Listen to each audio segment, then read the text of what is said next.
risky one. Sheds hit the fan, we're overrun. Sending boys in the trucks with the 50 cals. Tell every swinging neck, bringing extra rounds. Hang in there, boys, we're on our way. Don't send them all to heaven before we get a taste. Whoa, cry havoc, let's slit the doors and roll. What you gonna do? And happy Sunday to you folks. Welcome to another edition of the Double S Podcast. It's me and Brick. What's going on, Mr. Bricklin? How the hell are you? Oh, just surviving this little snow that we had. Broke a finger in the process, you know. Just being dad, catching my daughter before she hit a brick wall. But, you know, we got to come up. Things good. I mean, that's a pretty good story and all. You can admit that it was like a random freak brooming accident of some kind in the garage. But, I mean, you amongst friends, dog, you can admit that. She was flying at least Mach 3 speed coming down the hill, and she's just screaming. And I'm like, so I grabbed her, and another little kid hit the wall. Whew. I was like, oh. It was a collision. It was like it had gotten super cold, and the top snow melt turned into ice. So it was like, oh dang! Yeah. You had like a legit Griswold moment going on there. There's no doubt about that. Names coming out the back. Oh God! A new land speed record. Good stuff, folks. We're back live again. We've got, I had this grand plan, Brick, that I was going to go to like this every other weekend thing because I was thinking schedule's going to get too crazy. Yeah, that's out the window. We got live shows scheduled for the next 5 weeks here. It is fantastic. We're starting off 26 in a major, major way. Tonight, you folks are in for a treat. This longtime friend of myself and a supporter of the TPO from the old days. This dude is a pioneer in the kayak fishing industry to begin with. When a legend of the sport calls you the Fish Whisperer, dog, you've done something. Marty Hughes nicknamed Andy the Fish Whisperer. Andy Moore is here with us out of Nebraska. He's going to be coming in here shortly. Before we do that, let's go ahead and pay the bills real quick. Every episode of the Double S brought to you by the Romans Warrior Foundation. Folks, I don't know what to say more about the Romans Warrior Foundation. If to see how hard they work behind the scenes, putting things together, there are some amazing things if we can get the right resources together for them down there that they're going to be doing out of Alabama that's going to affect all of their programs across the entire country. Of course, the Global War on Terror's Wall of Remembrance. A lot of people have seen that wall, have been to it. It is something that is definitely is to behold, that we carry forth our warriors' memories and we honor their name and stories with that. But also all the other divisions, the retreat division, the field ops division, the one that we deal with, all of these divisions bring in all different types of healing where it's needed out there. Go check them out, romanswarriorfoundation.org. Hashtag helping is healing. Of course, True Patriot Outfitters, our little shindig we got rolling out here. Kayak fishing and camping trips. There's a big mission behind it, but we simplify it when we tell people about it. Hey, man, we're there to fish. We're there to hang out. We're there to help people recharge, help there to give folks a chance to kind of reclaim some sanity, if you will.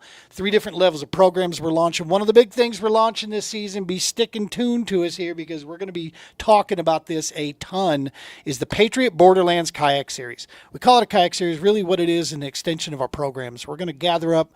We're going to eat some good food, tell a lot of inappropriate jokes, and do some fishing, sharing information. Great for experienced guys. Come out and hang out. If you're looking to reconnect a little bit, if you just want to get away from there is no high competition level here. There'll be friendly competition, make no doubt about it. There'll be a lot of crap talking going on. We know that.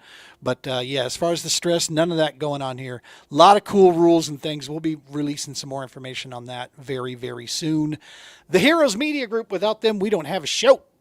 We are very proud to be a part of the network here with all of the great podcasts that are out there. Go check them out. There's a podcast pretty much every night and something for everybody. Resources galore. you can find out there. The sister company to that is HMG Beverage. Get you some Kick Start coffee, and think of me when you do it, because that's my favorite kind too. It's awesome. You won't be disappointed if you're a coffee drinker. All right, we paid the bills. Whew. One of these times, I'm gonna set a stopwatch and see how quickly we can run down through that stuff. We'll see where that's at. And believe it or not, I have no teleprompter. Steel trap here, Brick. Steel trap. We need to get you on the AI kick so you just put it up there and just watch yourself. Today, we're gonna pay the bills. Here we go. No, because AI will probably make me look good and sound better. So I don't want to be upstaged by a damn computer. Hit like and subscribe. That's what you want to do. That's right. Got to do the gun fingers. I got it. That's what I've been missing. All right, let's bring him in here. Mr. Andy Moore. How the heck are you, brother? I'm still laughing about your garage accident because I got you beat, man. I was bouncing on a 6-foot ladder trying to pin my American flag back up in my garage over my workbench. And I was leaning, my ladder goes out from under me, and I'm going down. I landed right on my extension ladder, my back. I'm all right, though, but I was just laughing. My son comes in, and he's ringing the doorbell. He goes, "What's wrong?" And I go, "Nothing, I'm good." And I walk in the house. My entire back is covered in dust and dirt and shit. And he's like, "What happened?" And I'm like, "You don't want to know. Let's just go." So, God, I mean, I'm surprised I haven't died in my garage yet. But all right, yeah, we're good. I was just laughing about that. It sucks the older you get, man. Dude. That stuff, it sneaks up on you. Did you see my video last year of me coming off the back of my truck and No, but shit canning myself, and my Oh, man. 103-piece ratchet set went scattered to the air? No. 10mm. Yeah. Oh, I stepped no. off, and I thought my foot was on my bed extender, Oh, the no. pole, and I missed it, and down I went. Yeah. Oh, brutal. I scratched Well, at up my weenus. That was about it. That's all Yeah. I scratched up. Well, at least your ratchet collection looked like mine, just in a big bin. You have to figure out what's what and everything. It's kind of like my CD collection. You go for like, oh, I want to watch Pink or listen to Pink Floyd, and you pull it out, and it's The Doors, and then you got to find that disc, and then it's empty, and then you got to go to another one. It takes me like 10 times to find the disc. And by the time I find it, I'm not even interested in listening to music anymore. But I got quickly turned into that dude with the ratchet set in a Ziploc bag. There it is. Yep. What size you need? Go digging. Go digging. Yep. There's metric and English in there. So Oh good gosh, luck. I still to this day do not understand that. Like, seriously, let's just have standard. Why do we have to like make Canada happy or something? I mean, whatever. They got good fishing though, but they got good ice fishing, Gene. That's a good segue into what we're talking about, right? It is, because have you gotten any ice out there that you can fish yet? So I was like on cloud 9 because we had a really, really cold week, the first week of December. And I was like, oh my God, I'm going to be ice fishing for 3 months. I looked at the long range that looked good. I'm like, we're going to have an epic year. So I was all excited and everything. Got on about 3.5 inches of ice on a local lake, did really good, caught a bunch of saugeye. And then like 2 days later, it was like 55. So I'm like, all right, boys, if you want to go, this might be it. So I had my brother and my boy and one of my friends. We went to a private lake, and it was about 4 inches. And by the time I started shaving ice, it was nice and powder. It was good. By the time we left, I was cutting holes, and it was honeycombing so bad. And everyone always looks to me like, what do you want to do, Andy? Is it safe? I mean, back in the day when we checked ice, we didn't have spud bars or anything, so I'm pretty good at checking ice and knowing ice and when to get off and all that. So I'm like, we got to get out of here. I mean, it felt like 80 degrees. So the sun was heating it from the bottom and the top. So the water was coming up and water was coming in. I'm like, we got to get out. And I spud barred off of it. And I honestly think we got off this in time because the next day it was wide open. Wow. Crazy. And actually I was in my kayak 2 days later, and that's just wrong being in my kayak. And then so a couple days later it skimmed up again, and I'm really getting frustrated. I'm taking my kayak. Word to all you kayak guys, do not break ice with your kayak if you want to F up your transducer, because my kayak's in the shop now, but lesson learned, because I used to break ice all the time with my boat. I had an aluminum boat. I didn't care. I'd break ice and fish. Well, I got my kayak and I'm breaking it. It was like an inch thick, and I'm going, and then I'm like, well, my side scan was like all wonky, and I'm like, I messed it up. Done. So I just got off, called it good, and I just put my ice fish and stuff up and put all my fishing stuff up and started painting stuff here I needed to paint. So yep. Sucks, man. Well, Colorado down here, it's always in the foothills in the Front Range. It's always sketchy, right? Because we get, like today it was 60 degrees. It was 30 something yesterday, but it's 60 today, and our sun is super powerful. So Front Range, you got to have something severely sustained in order before it gets safe. So most guys have their, quick into the mountain trips, that they run up to because the weather stays better. But yeah, it sounds like all across the Midwest, we're seeing this here. Brutal. That it's not near, I thought we were in for a monster personally. I thought we were going to get slammed. Totally. No, I was in contact, my son, with a guy down in Antero because we wanted to go down there. So probably like 2 or 3 weeks ago. And he's like, yeah, half the lake's open, but half of it, we got good ice. We're fishing. You could take the chance and drive down. I'm like, I'm not driving 10 hours just to see if I can, I'm not taking that chance. And then my son bolted up to South Dakota last weekend and did pretty good. And then I'm going up there this weekend. It's like, I think all of Nebraska is going to be migrating north. Yeah, we're all sending on to South Dakota. So watch out, South Dakotans. Here we come. So you're talking to two guys right here. I think between the two of us, we might be able to spell ice and fishing. Only duck hunting. No ice and fishing, just duck hunting. Duck hunting, right. I'm from the south, so it okay. There's no ice down there except in your drink. Yeah. Yeah, and I'm just old and cold, so I'll be honest. I actually this year had talked myself into it that I want to try it. I've got the suit. I've got my ice suit. I got my ice armor from back in the day when I was with Blackfish, and I got all my gear. I need a few jigs, and I've got some sources for that of some guys that know what they're doing with that stuff that'll load me up. I do not know, like when you were just explaining going on ice, you said about 5 or 6 things there that I don't know what the hell you're talking about. But I just nod and smile. So it's like, I do want to learn. I want to learn what it is. I have a feeling I'll never get hooked on it. So I'm not you worried. Will. If you do it, you will. You might be a little too grumpy for ice fishing, though. I've seen you in the morning. I've seen you in the morning without your coffee, and you looked at me sideways, and I'm like, I probably shouldn't have said that because I don't know this dude I know you pretty well, but I know you better now, but I got you figured out, but then I didn't. I'm like, oh no, did I like piss this guy off? Like you were pissed. And then you came up to me later in the day, go, we're all good. It's all good. I didn't have my coffee. I was a little stressed out. I'm like, yeah, it's all good, man. So I get it now, but it was that freaking jam up at the ramp, dude. Oh Everybody's sitting their stupid boats right in the middle of the lane, and typical kayakers with trailers. Well, and I'm trying to just go out of the back of my truck, and there's 9 kayaks sitting right there in the ramp way. It's like it's so annoying. I know. I just shake my head. Luckily, I don't use a trailer, so I just wheel mine down. But I just watch the shit show. Yeah, exactly. No, we cured it last year. I just get there ridiculously early, and then sleep in my pickup for a little bit. You got to do what you got to do. I'll launch at midnight. I don't give a rat's ass. 12:01. It's today. Yeah, you can sleep in your kayak. I've done it. Back in the day, MKFS, we had when we fished circuit. It was you can launch whenever you want. Wow. So literally one tournament at 12 or where was it? Oh man, I can't remember. I think it was a 12 Mile Lake in Iowa.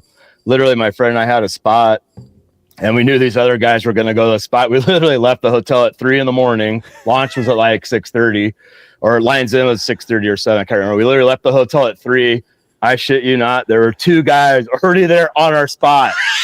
I'm like, are you kidding me? So we get out there, and luckily I know, they're Nebraska guys. Thank God. We saw the truck had Nebraska plates. I'm like, oh, cool. I'll deal with it. You be quiet. You stay away. I'll go assess what's going on. So we get up there, and I knew who it was right away, and little small talk, and we were all good. And they weren't even really on the spot that we had marked, because my buddy, this was before I had like really fancy electronics too. So my buddy had a GPS marked, and I like got up to him and just go sit on that spot. Don't move, Right. So yeah, it all worked out really good. And I actually won that tournament. Nice. Yeah. Yep. So let's start with this before we get into the other side. So when there's no ice and it's winter time fishing, like we're talking, 35, 40 degree water, that's winter time, right? Mm-hmm. What is your attack plan? When you look at a body of water, what are the things that when you go in and start poking around, what's your MO for that? How do you go about going after them? Let's talk about, are we going for bass? Yep. Okay, so we're speaking bass. So bass, most game fish, they like a lot of, deeper water next to shallow water. So, but a lot of lakes just have our bowl lakes or whatever. So if you can find any vegetation, that's key, because you're gonna have tons of food in that vegetation. And the good and the bad thing, we have that curly leaf pondweed, that's that invasive vegetation that's in a lot of the lakes here. Well, it starts growing in November. Oh wow! So come like December, January, when the ice season's starting, if you can find any of that live vegetation, because it's green, it's letting off oxygen, it's attracting bait, it's attracting phytoplanktons and anything the fish eats, and obviously in return you have your predators coming. If you can find any vegetation, any weed lines, honestly, I've caught bass in 3 foot of water in under the ice, but we're talking open water. Still, fish got to eat. So if I have fished a lot with water temps in 32, 33. A lot of it, you can do the reaction bite thing with jerk baits, but honestly, jigs, because crawdads, they're moving really slow, but they're starting to burrow into the mud. So they're moving around, use a lot of jig. And then, just small plastics, but it's, it's slow. The name of the game is slow, but a lot of the fish relate to the bottom. Yep. So you're going to be doing a lot of bottom stuff, but if you can find any points, this the typical channel swings next to flats, because those bass, low light, morning and sunset, they're going to come up and eat. They're going to be in the shallow. So go ahead. And I was just going to say, in that key, what you're talking about here for the folks out there that are just getting started and coming into this, we're looking for flats and those points that's next to deep water. Correct. Right? 100%. That way, because they want to hang out in the deeps and they're going to come up. So if it's a fast transition, you're going to have much better luck with that, right? Yep. And it's warmer water too. Yeah. The deeper water is a little warmer. I was going to say, in Minnesota, and I'm sure you guys get it there, we used to talk about the turnover when the depths become warmer than the surface temps. And that's when you get that lake to turn over. You could see that transition, even on like traditional sonar, you could see that when it occurs, the water would get a little stained, a little cloudy when that happens, because it's all that bottom water, that heat rises, right? And so it comes up. We were just at Pueblo a couple weekends ago, 43 degree, 42 degree water. I couldn't even see a transition line in that. It's like, okay, maybe this stuff just isn't moving, man, just because of how cold our water is to begin with. But yeah, it depends on, where you're at and how you're going. Blade baits, dude. Do you ever throw blade baits? Mm-hmm. Yeah. Yeah. Vertical jigging. Yeah, for sure. Nice. More ice. So like when, were you asking me that question? Or were you asking him that question? No, you. Okay. So, Brick and I suck at this in the wintertime. Oh, for sure. Like my go-to. So here's the thing. Like if I don't have ice and I'm in that kind of that purgatory where, do I really want to fish? So the air temp might be 35. It's really cold, but I got open water and I will go fishing. A lot of time I like to go wiper fishing when it's that cold. So we have some lakes south of me and that's all I'm doing. I'm ripping rattle traps, blade baits. I'm tail spins. I mean, I'm doing a lot. But and then when it comes to ice fishing, that's like my go-to. Like that's how I attract. So that's how you attract a lot of fish. You know, you're ripping that blade bait. You know, the little Acme ones, the real heavy ones are good. I love using so Live Target. They've made a lot of baits over the years, and they're starting to discontinue them. But I have some way back from the 80s. They don't even make anymore. They're awesome. Wow. You can even use rattle traps, you know, but obviously sometimes the smaller the better, but the big ones it's like a fish call. So that really attracts them. If they're on and they're really biting, you'll catch them on that. But if they're not, I always have a dead stick by me or a slip bobber with a minnow, you know, because you'll call them in with that bait, and then they're not interested, and they'll see this little minnow over there just going like that, and 8 out of 10 times you're going to catch that fish. Wow, good stuff. Yeah. That's my challenge. Brick, have you ever been ice fishing? No. So me neither. I haven't. Okay.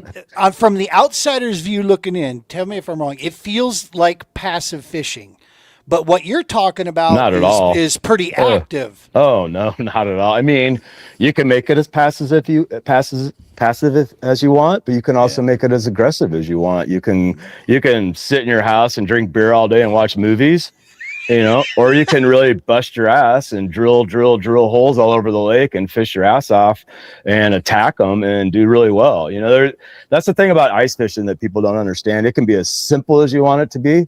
I mean, literally, you can have a stick with 2 pegs with line wrapped around it with a hook and a weight and catch fish. Or you can be like me, who has about 15 ice rods with every single, just like open water bass fishing. I have every rod. I have, 2-pound test, 3-pound test, 4-pound test, 6-pound test, 8-pound test, all fluoro on all different sizes rods, starting at 28, 30, 32, 34, 36, 38. I mean, Wow. I have big rods. When I went to Lake Winnipeg 2 winters ago, and you're going after 30-inch walleye, big boys. I mean, that big stout rod, and I actually have a bait caster on it. And then I have all the way down to this teeny little.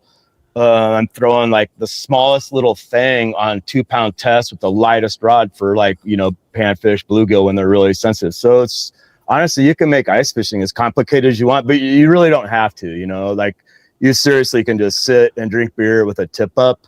And a tip up is those things you see with the flag. Yep. And the spool, is underwater. You find your depth, you just put some live bait on that and you put your flag down. And a lot of guys just sit in their house and BS and watch movies, and flag pops up, fish is on the little thing spinning. Sometimes, normally if a bass hits it, actually about every time a bass hits it, they take it and run, smallmouth, largemouth. So right away, you'll know it's a bass. Walleye, they'll go like this. They'll hit it, and then they just sit there. You just kind of have to wait. And sometimes it just stops, and then you're like, God, is it on? And then it's just, and then you just, set it. But, I mean, there's so many different ways to catch fish on the ice. Yeah. That I'm pretty complicated with it, and I like it that way.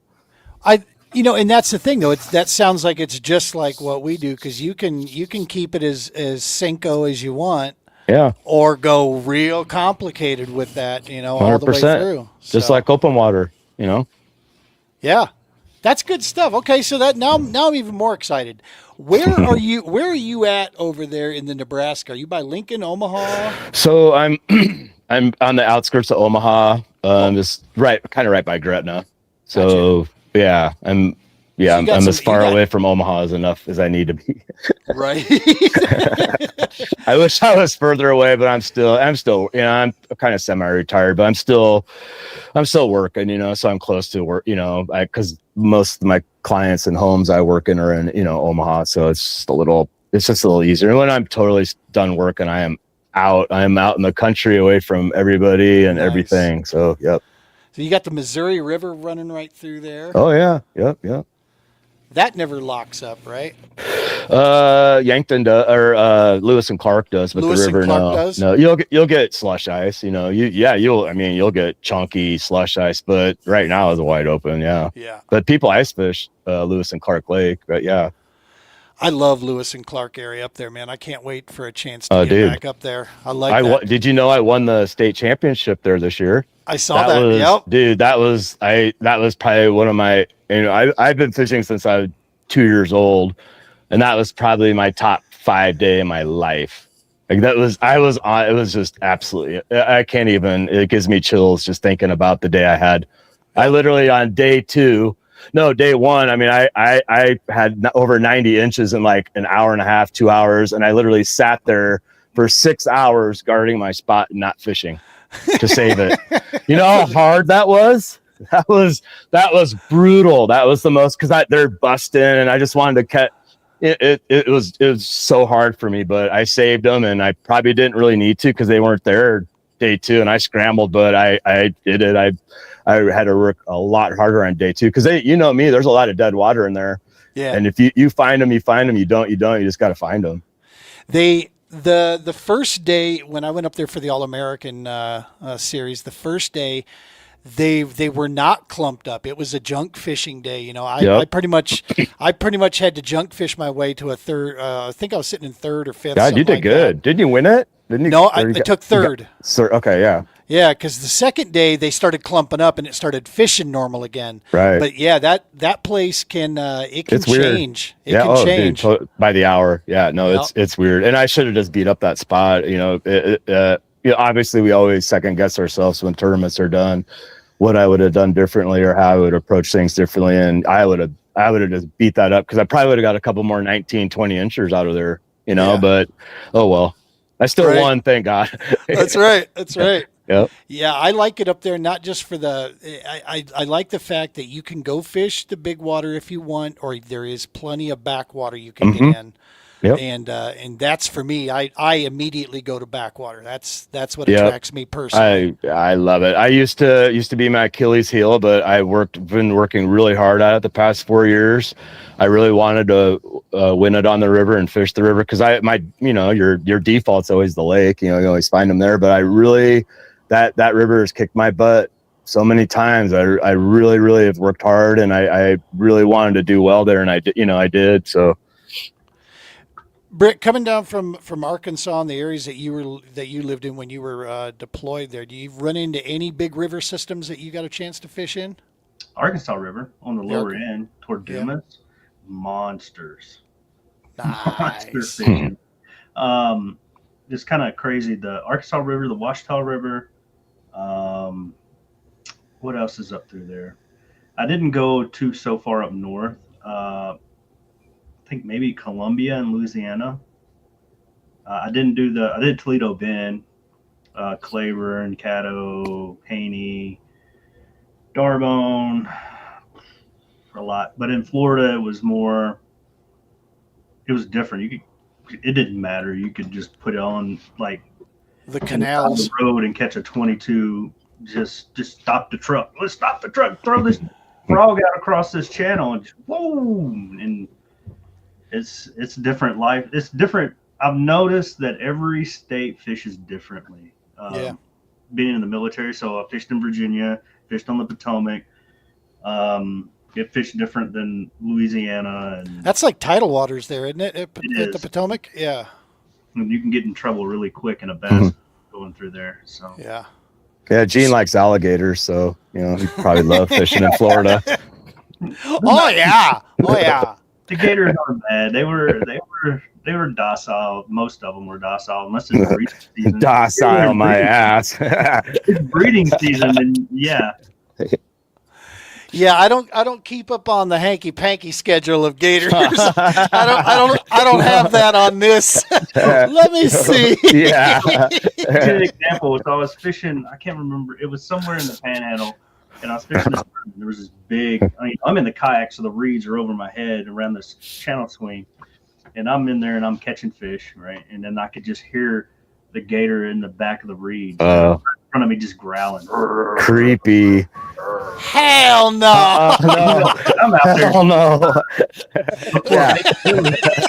before Baby Billy got popular, I was like, oh, all I'm asking for is Yeah. this girl, just let me in here. Yep. When Gene and I are fishing in the Ouachita tournament, he shows up with a freaking machete. I'm like, what are you doing with that, man? He's like, Hell what do you yes, mean? There's alligators in here. And I'm like, I know, but a machete? What? No. I did not have a firearm at the time, and all I had in my truck was a "be good and get out of my truck" stick. So I stopped by Walmart and figured, well, I could get a pellet gun, which will just piss him off. And they bounce off him. Yeah. So I got me an $11 Walmart special machete because I figured I'll beat the living tarnations out of this thing. He'll at least have a bad headache by the time he gets to eating me. I promise you that. They're just curious. They just want to peek at you. Uh-huh. Yeah, right. At Lake Fork, I want to charge me a 10-footer and about crap my pants. And then I go up further and there's like a 12-footer. I'm like, what am I doing? And I Pulled up on the right nest. away out of there. You pulled up on their nest. That's what happened. That must have been. I mean, it was in March. I don't know when they get their thing on, but okay, yeah. So yeah, okay. Thank you for that. A year late, but yeah, appreciate that. You just have to be careful. I mean, they'll just chase you off. It's fine. That's what it did. Yep. Yeah. Well, see, and Andy's running like Andy Power. He ain't got no Yeah, motor I on don't have a there. trolling So. motor. Yeah. Andy Power works pretty good, but there's gators. I think I hit 6.2. I think I got 6.2. I mean, record's like 5.8. I know I got over 6 miles per hour, fully loaded for sure. Hell at that. yeah. Hell yeah. Hell yeah. And then the local's like, well, there's a bigger one over that hill. She's a 14-footer. And I'm like, what? I'm like, I'm not fishing this area. That's for dang sure. I'm out of here. Yeah, I was just telling the wife one of the fondest memories I had of fishing Conway down in Arkansas down there was I'm down on the lower end and I'm back in these little backwoods. And as I'm putting in first thing in the morning, up pulls this old hayseed and his girlfriend or daughter, I couldn't tell the difference. I don't know. She didn't say much. But he pulls up and he's in this little aluminum boat. And he says, "You're not going in the water with that kayak, are you?" And I was like, "Well, yeah, why?" He goes, "You know we got gators in here bigger than that boat you're in." And I'm like, "Get out of here. No, you don't. That's a 12.5-foot boat I have." I didn't see any down there, thank goodness. No, the only place I saw them was Louisiana. That's right. That's where when we went to Bussy Break, when we went over there. Saw one there, and as soon as he saw me, he was gone. He hit the water and took off. But You know Yeah. they drain Lake Conway. yep, I heard restoring the whole lake. because they couldn't figure out a good boat lane traffic in there because of all the deadheads. So they drained it down so they can make some actual lanes, and then they're going to bring it back. But what a waste, man! That was such a habitat for the fish, So I hope they get it back fast. But You should see what they're putting in it. Like they're putting in some pretty good structure, like more stuff. Like they took stuff out, yeah, but they're putting in a lot more, and they're seeding it up right now. I just hope we're not all in wheelchairs by the time it comes back around. Be pretty quick. It's like, will we be able to get there? Yeah. Andy Power will be with an oar cane at that point. Yeah. Where there's a will, there's a way. That's right. So 2026, Mr. Moore, what's it looking like, buddy? You gonna have an epic year? AOI titles? What are we looking at, buddy? I'm just gonna kind of do my same thing. It's just fish the sticks and maybe a Bassmaster or two and the All-American Classic. Yeah, just do my thing. Just whatever happens, happens. Just work hard and fish my butt off, and where it falls, it falls. I do like the fact last year I started really bad and I finished so strong. I won both of those days and jumped all the way from like 15th place all the way to 3rd and got a trophy for AOI. So it's just, I just kind of remind myself it's not how you start, it's how you finish. Yeah. Pretty much everything in life. It doesn't really matter how you start it. It just matters how you finish it. So yeah, I'm just gonna, I'm kind of excited. At Nebraska, we have a few new lakes that we put on the schedule, and then I'd love to qualify for the Bassmasters again. A couple chances. I think I am gonna fish that Wyoming Bassmasters at Horsetooth in Fort Collins. I've never fished it. It looks pretty cool. The Horsetooth Reservoir. Bless your soul. Is it not good? I hope. Look, this is all I'm going to say. It has not fished. Don't waste my gas.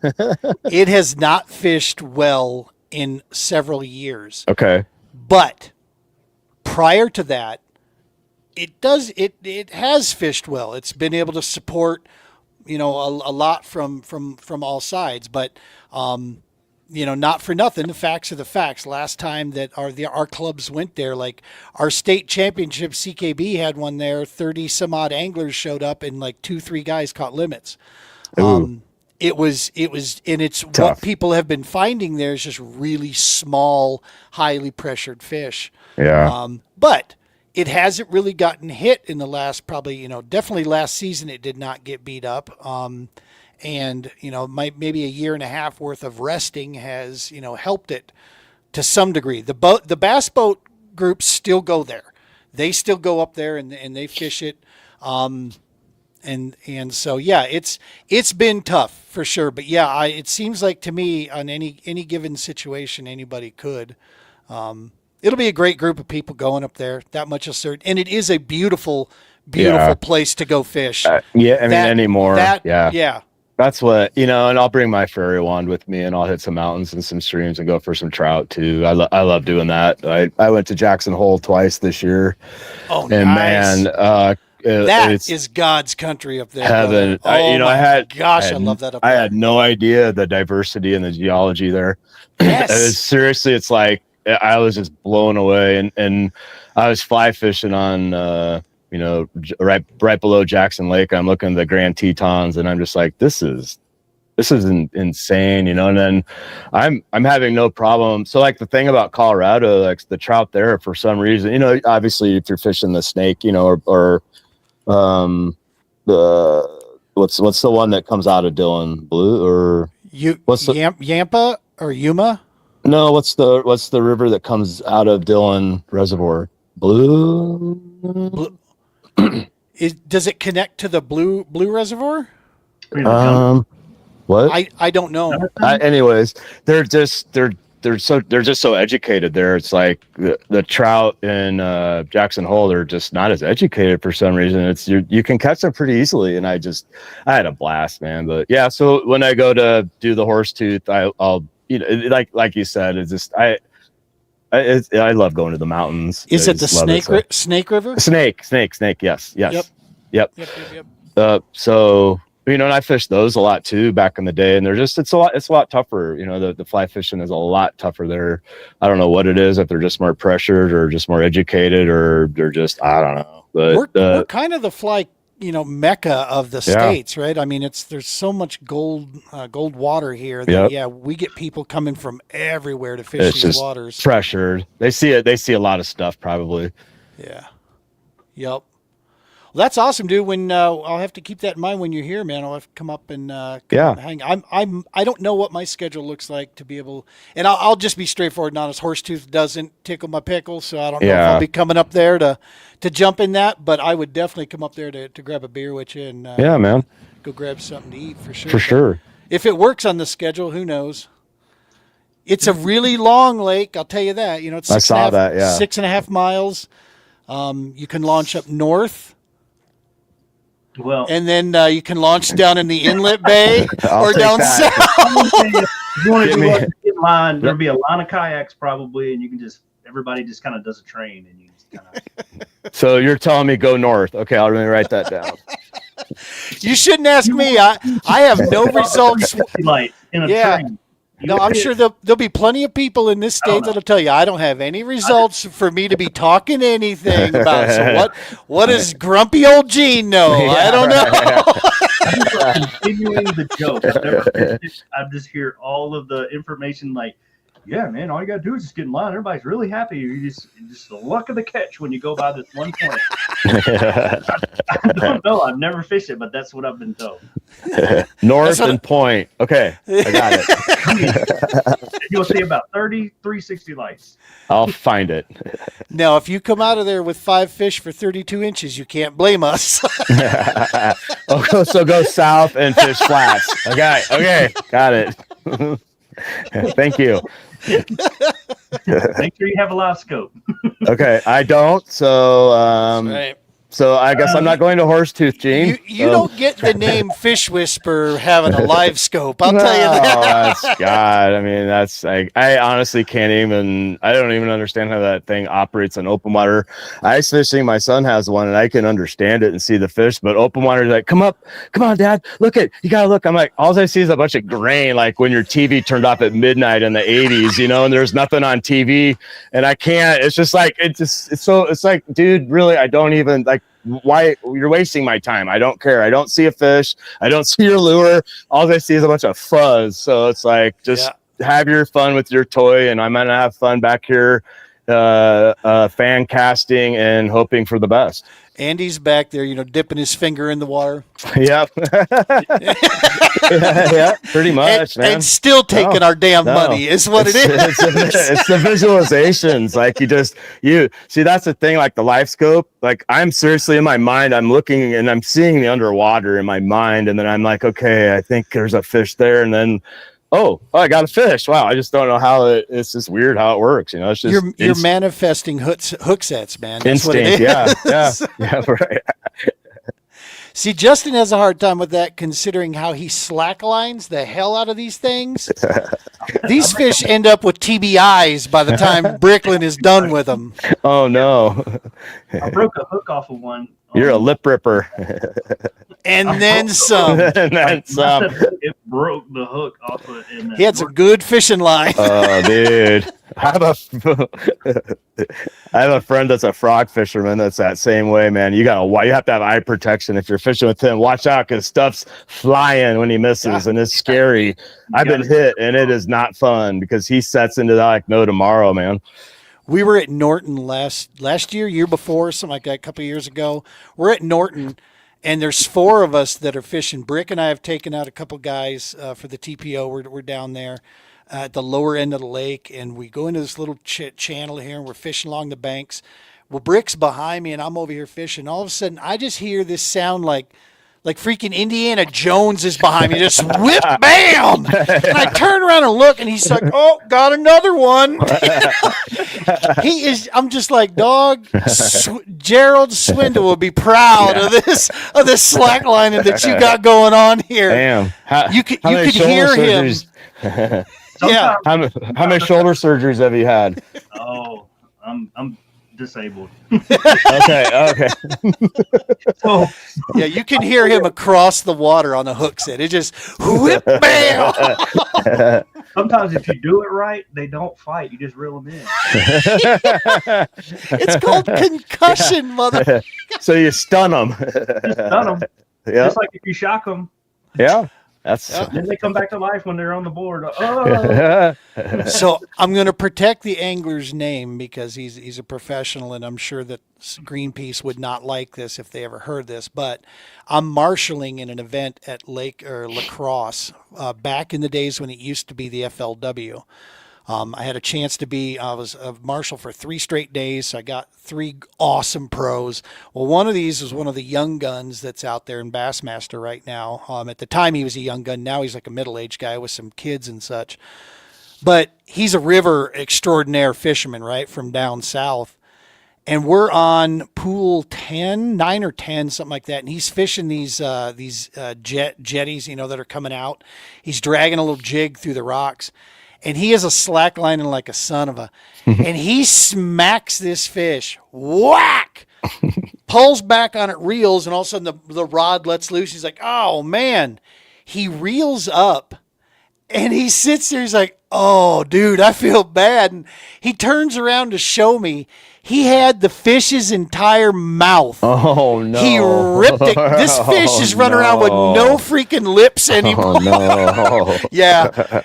we Oh. felt bad, but at the same time, I'm not gonna lie, I was almost crying. I was laughing. So I would probably like- laugh too. That's bad though, but yeah, that's horrible, dude. That That poor is. fish. poor fish. There's no He's- Botox in the fish world. That's, you're not gonna have any more lips. You don't see all them lures behind you. How much money did you put on to get that fish's lip out of his mouth? Right. Jank them off. Yeah, I kept that picture, and I ran into this kid a couple of years ago when I was at the Bassmaster Classic doing the media coverage down there. I ran into him, and I come up to him, and he looked at me like he remembered, kind of like, I know you. And I'm like, dude, do you remember me? I was a marshal for you. And he's like, yes, I do remember. It's like, and I told him about my hat story, how my hat blew out of the boat. He stopped and went and got it for me. Even when I was telling him, dude, no, go, keep going. That's on me. I lost my stupid hat out of my hand. He's like, no, you're not going all day without a hat. And so he remembered that story. And then I showed him the picture of the fish lips. He goes, oh my God, that is right. He goes, Oh, now funny. I remember that day. Yeah, you ain't never gonna forget it. I was like, yeah, it tells you 2 years and I'm still keeping that picture on my phone. So obviously you get like pulled to the ice, right, Andy? I mean, Oh, yeah. you would rather be ice fishing right now, but if your kayak's fixed, are you going to go out there if there's no ice, or are you going to just, like you Yeah. said, stay Yeah. focused on some stuff, or what's the game plan? I'm opportunistic. I mean, I love fishing, so I at least fish at least once a week if I can, a couple times a week. So I find water. I mean, obviously right now I'd prefer the ice for sure. That's why I'm going up to South Dakota this weekend. And it looks like things are going to lock up pretty good here at the end of January into February. So I know we'll probably have a good month on the ice here, but there's no guarantees. But no, I mean, I find water. I can't go a week without fishing or I'll die. So I find water. Yeah, no, I find water. I always do. And it's kind of weird though, it's really weird for my mind when I bounce from, cause I was on the ice 4 times in the first week of December. And then I could put that away, then my open stuff. And some of my reels I take off to put on my eye, it's just kind of giving me a headache, but I'm like, I'm not going to not fish. So, and then Do you ever shore fish? Just go grab the bank and start banging around that way? yeah. Oh, all the time. And when cold weather, that's some of the best times to fish from the shore, because the fish aren't necessarily very close to shore. I love walking the shore in the winter when the water's really cold and it's open water, because the fish are off the shore a little ways, and it's it's kind of a cool way to fish too, because that's how we all started. We didn't start in a boat. We get on our bikes and ride to the duck pond or whatever, and you're fishing on shore. You're walking around the whole lake, that's how I learned to fish. I love walking the shore, finding stuff, whatever cool things, and just awesome. you get good exercise, but I love shore fishing. Yeah. So I'll do that a lot. Had a buddy up north, Chad Brecky up north. Shout out to Chad. He'll be watching this eventually. He's a devout follower of ours. He had me come out and we did some shore fishing up at St. Vrain up there this last year to start the year off. He's like, hey, you want to go, slinging around? I'm like, dude, I haven't been shore fishing in so many years. Yes, let's go do it. Had a blast, like you just said, man. Just being out, and just kind of walking around a little bit. There was nobody out there. It was still kind of cold. And so, yeah, there's a lot to be found with that. Mm-hmm. We actually do have some pretty decent little ponds hiding around the metro area that are shore only. You can't get a boat on them. And there's some good fish hiding in there. Like you said, it's a good time because not many people go after them. No, it's the simplest form of fishing. Yeah. So I do have a question for you, Andy. How was that Nebraska 5 bass for 5 lakes? I really like that. It was actually a really cool format because it doesn't allow you to pound the same lake, pound your honey hole over and over and over and catch 5 really good bass out of your favorite lake. And it was really cool for me because, obviously, I mean, I fished these Omaha lakes pretty much my whole life. So I know what's on, what's off, I know all the spot, all that. But, once I hit, these lakes, a couple weren't hitting. So I had to venture off, do some research, and it was really cool. I really like the format, cause it's like, you go to a lake and you get a 19, you're like, do I stay? Or I know there's a 20, 21 in here, and then, or do I go? So like literally the last day, So I had gone to Jack. So I had a decent number. You know, I didn't have what I wanted. Obviously, I want to get over 100. I don't think I broke 100. I was close, but so I got back. The last day I think was like a Tuesday. My wife and I got back from Jackson Hole on Monday, so it took an entire day off Tuesday. I literally hit 4 lakes, and I upgraded. I almost upgraded 4 times. So I literally caught, I think, 2 or 3 master anglers and another really nice one on 3 different lakes. And I covered probably over 100 miles driving and fished 4 lakes. I fished for like 12 hours, and it was awesome. Actually, I ran into Marty at one of them in the morning, and I'm like, oh man. And I was like, it was a small lake, and we're literally like, you're talking an hour and a half away from Omaha, you know? And I'm like, are you kidding me? On a Tuesday, like nobody was gonna, and he was there, and I'm like, are you, dude, you cool if I fish? He's like, I don't care if you fish here. I'm like, are you, it's like, cause he was there, it's a small lake. He didn't care. And I literally, I think I caught like a 19 and a half, and I knew there was bigger ones in there, but I'm like, okay, that was an upgrade, because I had like a 19.25. So I just took that upgrade, and then I flew back to a couple lakes in Omaha. But yeah, no, I like that. It was a fun format. Andy or Marty's got some amazing format ideas. Yeah, I really like that make one. the stuff very fun. Yeah, it was fun. It was fun because it keeps you from fishing your favorite lake all day, every day, till you get your 5 good ones. So I had a long conversation with Marty. We're going to have Marty on the show here in the next couple of weeks. He's going to jump in actually the Sunday after his sportsman show is concluded, which breaking my absolute heart. We were going to be there. We were going to do it because we were there last year. Had a great time. I remember. Yeah, you and I did that little, had a little chat up there. Mm-hmm. But we've got some stuff with TPO that I have to be here for. We've got some funding coming in that I have to be around for. But at any rate, Andy or Marty and I were sitting there chatting, and he gave us just a hell of a great idea on some of the stuff for the PBKS that we're going to be launching, which is a real, low key when it comes to the competition, more about the gathering and just having fun, group of guys fishing together.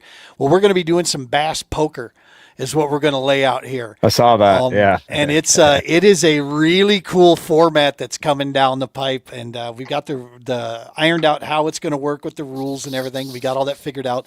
We're only going to do that when there's 8, 9 guys showing up, if we get because for us, it's not about numbers. We don't really care. If 2 people show, because we'll be bringing 2 to 3 people with us to fish out of our gear to each one of these, right? They're coming with us. So if that's the only people that show up, then they're going to have the best damn time that 2 and 3 people have had out there. That's, for sure. That's the way we look at it. It's like, no, we're good. We're good there. If that's all that wants to show. So yeah, we'll keep it. If it's a small field, we'll open up that bass poker idea.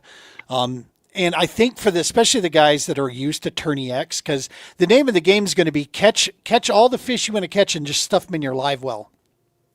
So that at the end of the day, you can go through and make up your best poker hand with them. Nice. You don't just want to sit there and submit, 5 and then have them culled out on you, because you could end up with just a pile of nothing at the end. That's scary. Or delete all your fish from your live well like I've done. Yeah, that's scary. I can't. That's too. I mean, Marty does that catch on. Like he literally catches 2,000. How can you do that? He has these tournaments where it's just like, at these lakes in Omaha, it's like catch all you can in 8 hours. I'm like, there's no way I would even begin to do that. Like that is I hate submitting. What a nightmare. I just can't. 5 is enough, and I've gotten better at submitting as the day goes on. But back in the day, I would sandbag. I didn't even know what sandbagging was because I didn't know I wasn't good at uploading fish. Everyone's calling me a sandbagger. I'm like, I'm not a sandbagger. Like, why am I going to waste my time when I'm fishing? Why waste my time to upload these fish when I'm wasting time fishing? I do it when I'm done. And they're like, sandbagger. So I'm like, whatever. So then I started uploading them when I get them, which is great because it really saves that stress at the end of the day when you're going through 15 photos. Oh God, did I do that one? Did I do that one? And it's just I would people knew to stay away from Andy when he's in his truck doing his fish because he might bite you. Oh, is it Andy without coffee? Is it? Well, back then it was until I started doing ask my friend Tom Fisher. He's like, dude, it's okay, mellow out. I'd be like, did I do that one? So I'm glad that I'm honestly glad I'm not a sandbagger anymore. That's awesome. You know, I only like if I get the feeling. Normally, I'll submit right away, but like if I think I'm on a school of them. Yeah. You know, if I'm like working, then hot bite. Yep. I'm gonna get a picture and just throw the phone and get back on them quickly, Yep. and then when I think the bite's done or when things kind of calm down, then I'll load them up, you know, type thing. But yeah, I don't wait to the end of the day. Some guys do. You know, it is what it is. The live the live leaderboard thing kind of gets nullified when people do that. And that's another reason why I started to do it, because my wife would be watching. She's like, "Why are you always zero? Like, why are you always zero?" So I was like, okay. And then you got the sandbagger zero. So I'm like, all right, I'll play the game, and then. But I'm glad I did, because it really makes it a lot easier. So I'll catch. So now what I do is I'll catch my 5. I'll updo my 5. But if I catch a big one or something, I'll put it up just so people can go, "Ooh, Andy got a big one." But right. I'll tell you, for me personally, when we were at Lewis and Clark and we start day 2 and I'm in 5th, and then by 9, 10 o'clock, I'm down in 11th because I was still junk fishing. Yeah. And when I looked at the leaderboard and was like, oh, wait a minute, all these guys that were down low are now up here. So in my head, the decision was, I bet you it's fishing normal now. Right. So I went to fish in the river like I learned on the Mississippi down in La Crosse, and sure as hell, they were where I thought that, you know, where they should be on a normal day. Right. And then I started climbing, you know, started hitting. My son sends me a text from Colorado, says, F yeah, Dad, go get him. He was watching the leaderboard. Yeah. So here my 21-year-old was watching this unfold, you know, That's and awesome. I'm like, dude, that made me feel better than getting the big Happy Gilmore check. You know, is having your boy cheering you on because he can see the live leaderboard going, you know? No, I hear you. My wife does that now. I get those too now because like, oh my God, she'll screenshot it. Oh, you're doing so good. You know, I'm like, it ain't a zero, is it? Somebody's sandbagging. Brick, you never sandbag. You always throw your stuff up there. I do. I throw all my stuff up there just because my daughters, they love to watch the leaderboard. So what I was going to do, one of my goals is to actually live stream while I'm fishing so they can watch me on the TV. Oh, that's cool. So that's kind of in the future. Yeah. Hopefully, to be able to, because if my wife needs a break at home, she can be like, "Here, watch your dad fish." There you go. Stick the girls in front of Dad Fish TV. Yeah. That might get a little boring after a bit if you're not catching any fish, though. But yeah. And boy, you listening to your mom. You better be sitting on the couch. I was going to say, tell her to mute it. Especially if I could get near you there. Right, yeah. we are not safe for children. Yeah. No.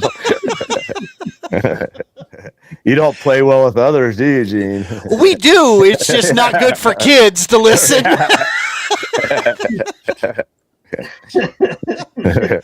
No, I'm like, when we're out on the water, I'm the least stressed these days. I'm like, I've taken a page out of Brother Brick's book. He is Mr. Calm, Cool, Collected through anything.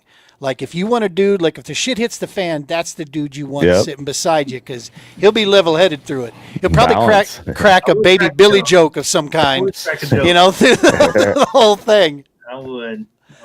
I used to kind of get bunched up, but I don't anymore. Last year and a half, I'm just thankful, man, that I'm on the water and fishing and enjoying it and getting a chance to meet dudes like you, man. And you and I'm trying to remember, you and I met at Lake Okoboji. Isn't that right? Emerson Bay Ramp. Yes, it was the ramp. That's right. Yep. I still remember that. And this is the part that we want to show guys and gals that come out with us that kayak angling community, when done right, it doesn't matter. We didn't know each other from Adam, but the fact is we had 2 kayaks. We were both fishing. The All-American was in town, and we just started talking, dude. We just started chopping it up. And it was like we knew each other for a year, prior to the thing. That's the thing I love so much about this community. It still exists, and I want to emphasize that for the Me folks too. that we Yep. take out, that this is the part to always hold on to. It's cool if we help spring a few folks that want to get into competition. Awesome. Just never lose sight. Don't let the clock ticking in the back of your head steal the joy of just being out there and Yep. and enjoying time with other anglers, man. Yep. That's the thing. Because that's the stuff I remember the most. I don't even remember how I fished or ended up at Okoboji, but I remember meeting Elvis there. Elvis Lee was there. Micah Funderburg, met him there. It was like I remember meeting everybody in between the stuff. That was that cool ass little gnome. I still have deal. pictures of that. Yep. Yes. Yeah. It's like these gnome cities in this Yep. little canal network Yeah. on that lake. That's the stuff I remember, Yeah, dude. Those too. are the memories. Yep. No, I just wrote a blog about community, and it was all about the kayak community. So I wrote like a couple essays on involvement, education, and community. And my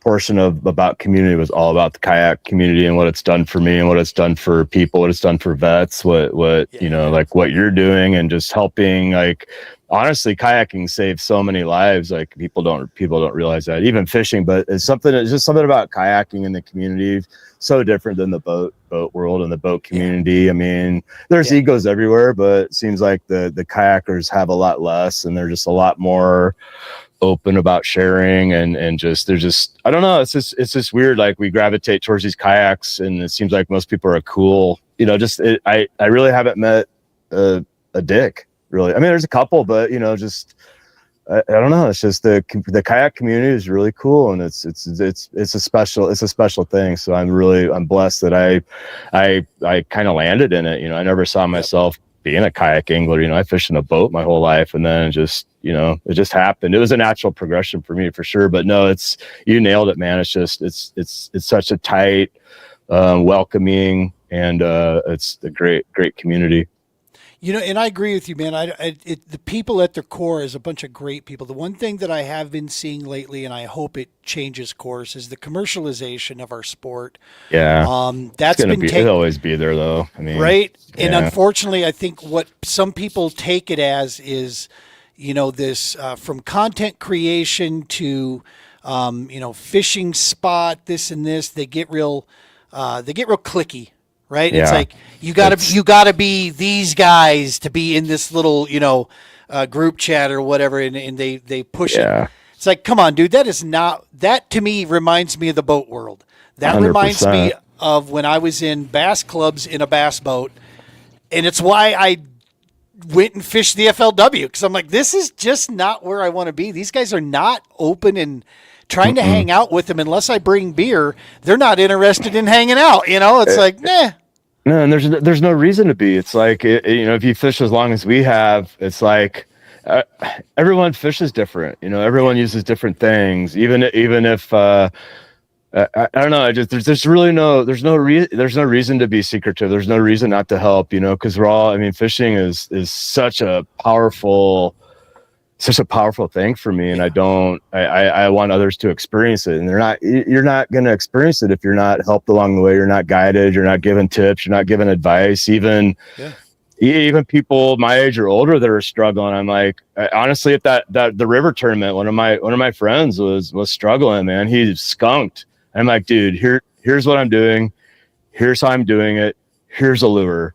Boom, he caught like 3 fish. He's like, dude, I cannot thank you enough. I'm like, yeah, man, I don't care. I don't care. And, and it's, I do believe in karma, putting it out there, it comes back. And I didn't do that because, now I'm going to win because I did that. Not at all. I mean, things fall into place. I could have cared less if I would have won. I just wanted him to, be successful and have fun like I was having. Cause I was like a little kid. I was just freaking out. I was just having the time of my life, and he was having the worst time of his life. And I hate to see that when people are fishing, cause that's what fishing's about, man. It's just like, it's I don't know. It's just, fishing is so special to me. I like to share that with other people if I can, and help them be successful. Absolutely. And have it be as special to them as it is to me. Brick and I talk about this a lot. I mean, this is why we do the work we do, right? Brick's part of Team TPO. He's, the Colorado team here. And the whole purpose is to take folks out and share our passion, knowing that it can help in such a way. And if we can get them into the good parts of this, it's at the heart of it. I've seen, and here's the way I view it. If someone wants to know where I'm fishing, what I'm doing, I'm going to trust that what they're going to do with that is try to replicate that somewhere, right? If I were to share information with somebody and they were to say, use that to go take my spot from me or whatever. All right, dude, that's your decision to do that. And I'm going to remember that now. So now we'll work with that as we go forward. And I just don't have the time, like you, as you saw, Andy. I wear kind of my emotions on my sleeve.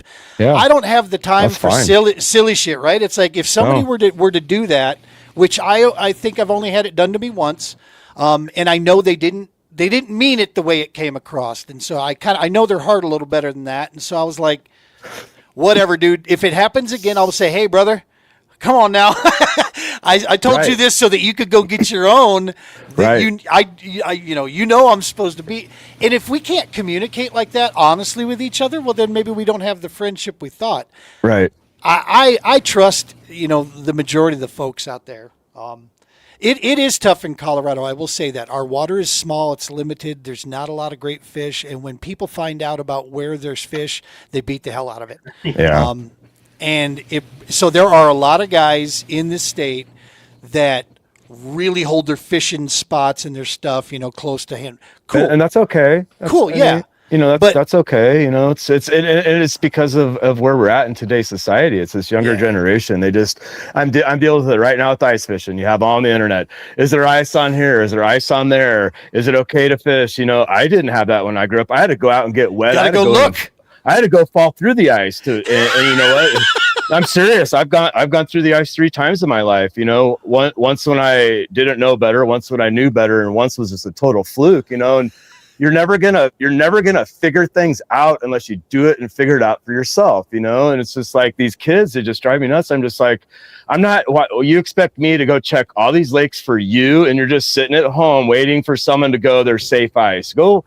It's not making you any better. You're not learning ice because you're going to be out there ice fishing. Your ass is going to fall through because you didn't know what safe ice. Well, actually, no ice is safe. I hate to say that, but fishable ice. But it's like I don't. It's a generational thing, Gene. And it's okay to. So everything's been done in this world.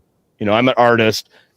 Everything's been done. And it's okay to copy. It's okay to study. It's okay to take things and put it in your repertoire. But it's important that you blaze your own path using those things and figuring things out yourself. You're not going to get anywhere in life where everything's handed to you. You're not going to get better. You're not going to improve. You're not going to learn. You're just going to sit there and be idle and just be a lump of crap, not learning, and that's the thing about life, man. You want to learn, you want to advance, you want to get to the peak of your craft, and the only way you get there is doing it yourself. But it's okay to help people. It's okay to get help from people, but you do have to do a lot yourself. It's just like that's a generational thing. It's these kids, man. It's social media and all that stuff. It's just making people soft. It's making them dumb, and it's just like, you got to figure things out for yourself. It's kind of frustrating to me, especially ice fishing, because I honestly think everybody should fall through the ice once. And I tell people that they think I'm crazy. I'm serious. It is the weirdest feeling in your life when the ground goes out from underneath you, and the next thing you know, you're in ice cold water and you're up to your neck or your chest, and you're facing life or death. And it's just like, I would not have the respect for ice that I do if those things didn't happen. I wouldn't know how to read ice the way I do if those things didn't happen. I pushed my limit. Once I fell through, I know what the limits are. I'm very, very, very good at reading ice, knowing when to get off, knowing when to get on.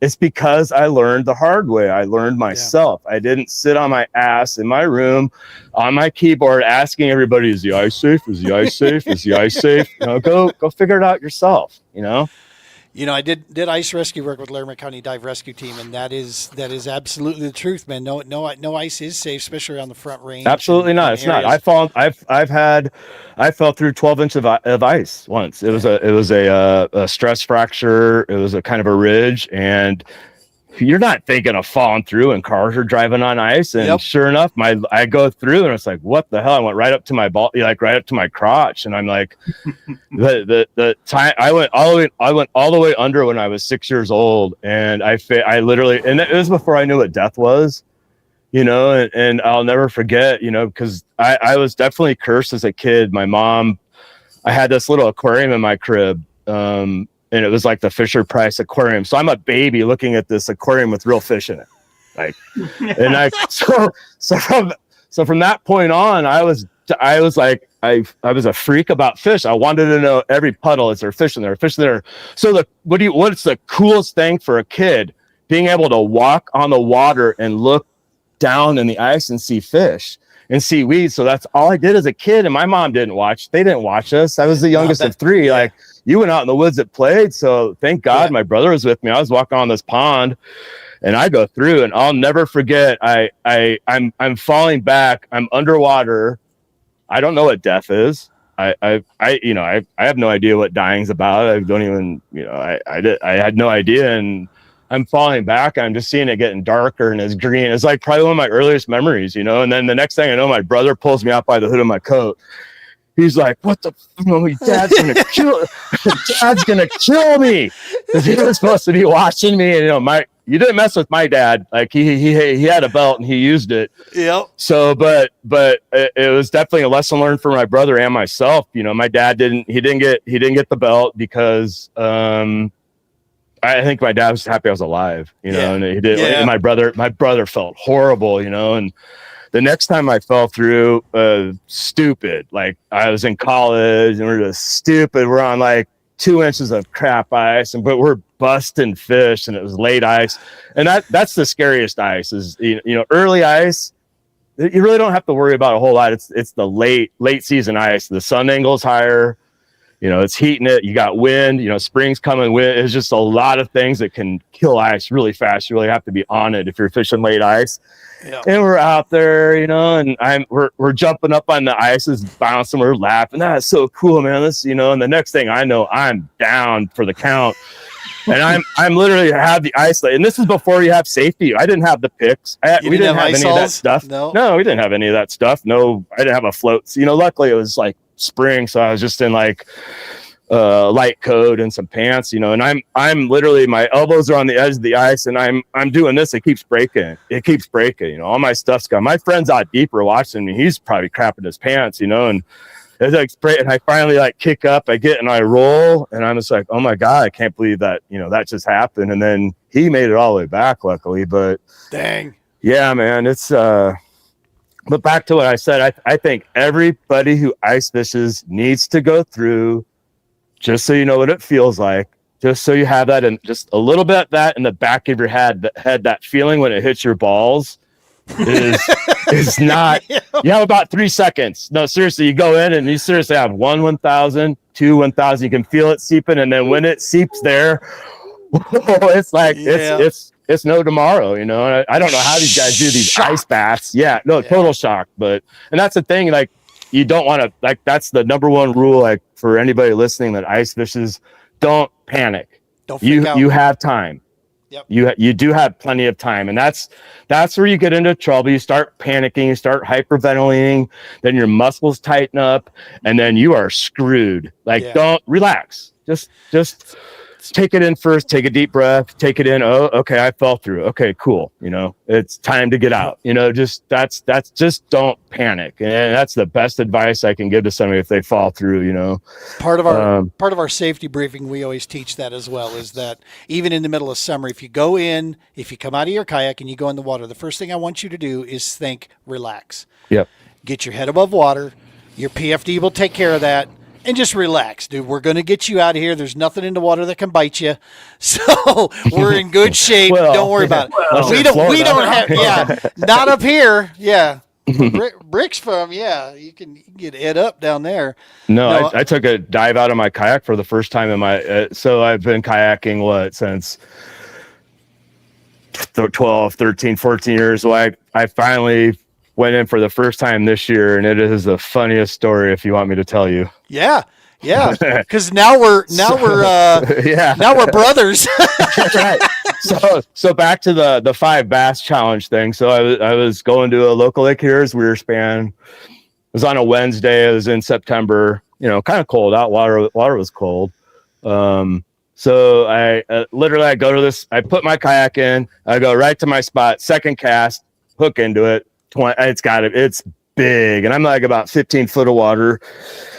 Set into it. I'm fighting it. I'm like, this is sweet. I called my shot. Got a big 20 on. It's coming up the kayak.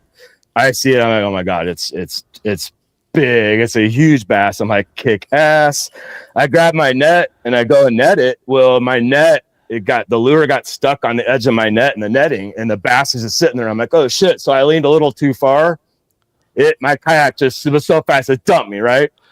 As I'm going in, I smashed my rod in half. My sunglasses are gone. Well, the only thing I'm thinking about is landing this bass. So I grab this bass. I'm literally holding this bass like this underwater. I'm underwater head first, holding this bass. I come up out of the water, and this bass is like, seriously, we made eye contact, and this bass is looking at me like, what is going on? So I'm in the water. I lose my sunglasses. My St. Croix rod's broken half. I lip this bass, and I'm sitting in the water, lipping this bass, holding my kayak, and I'm looking around. There's nobody around. Nobody anywhere around. Nobody walking. No one in the parking lot. No joggers. And I just start laughing. And I'm holding this bass. And then I go on the back, and I'm holding the bass like easy. I can get up in my kayak pretty easy. I used to practice, getting in and getting out. I used to canoe a lot, so we did a lot of that, flipping it over and getting back in. Open water entry. Yeah, open water entry. Mine's easy. I'm holding this bass. I grab that, I have a Hobie, so I have that metal bar in the back. Grab it, kick up. I got the bass. I go measure it. Got the picture submitted. Good to go. I don't have sunglasses. I'm just like, oh, I guess I'm just gonna go home now. I got it. And then new sunglasses, their prescription's like $500. My St. Croix rod. As soon as I got in my truck, I call Shields. You got another blah blah blah blah blah. Yep, we got one here. Hold it for Andy. He's coming. So I go. So it was literally, that fish probably cost me like $800, but